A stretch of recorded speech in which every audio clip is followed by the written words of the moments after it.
Baskı yönetimin ilanı kasırga öncesi fırtınayı andırıyordu.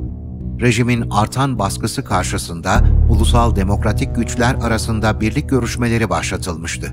Görüşmeler sonrasında Kürdistan Sosyalist Partisi, Kürdistan İşçi Partisi ve Kürdistan Ulusal Kurtuluşçuları arasında UDG adıyla Ulusal Demokratik Güç Birliği platformu oluşturuldu.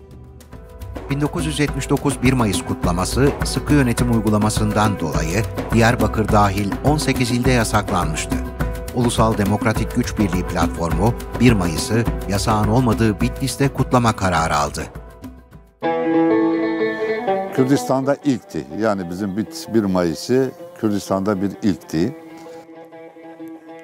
DDK'de Diyarbakır'dan, Mardin'den, o güney illerinden, Batman'dan çok güçlü bir katılım ile hazırlığını daha önceden yapmıştı. O katılımı olduğu gibi kanalize etti Bitlis'e.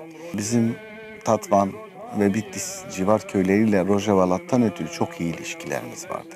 Bu bizim Bulanık Malazgirt tarafından gelen arkadaşlarımız engellendi. Ağrı'dan gelenler engellendi. Biz Bingöl'de 2 otobüsten gittik. Bingöl, Muş arasında Solhan kazası var. Orada bizi sokmadılar. Otobüsten indik. Oradaki güvenlik güçleriyle aramızda epey bir arbede de yaşandı. Biz 1 Mayıs'ı o Solan'da kutladık. Ta 2 Mayıs günü bizi serbest bıraktılar.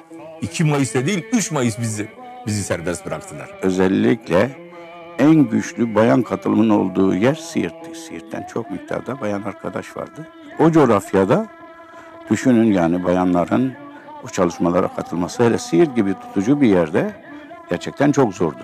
Ama arkadaşlarımız fedakardı ve katılıyorlardı çalışmalara. 1 Mayıs'ın ucu Devrimci Halk Kürdü Bitlis'in yanından başlıyordu, vilayete kadar pankartlarla. Görkemli bir yürüyüş yaptık. DDK'li arkadaşlarımız da bir disiplin içinde.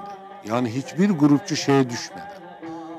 O zaman şehit olan arkadaşlarımızın resimlerini de taşıyarak 1 Mayıs'ın mana ve anlamına uygun sloganlarla, pankartlarla yürüyerek, kütle o kadınların Kürt kıyafetiyle onları öne aldık. Bitlis halkının, yöre halkının büyük takdirini kazandı.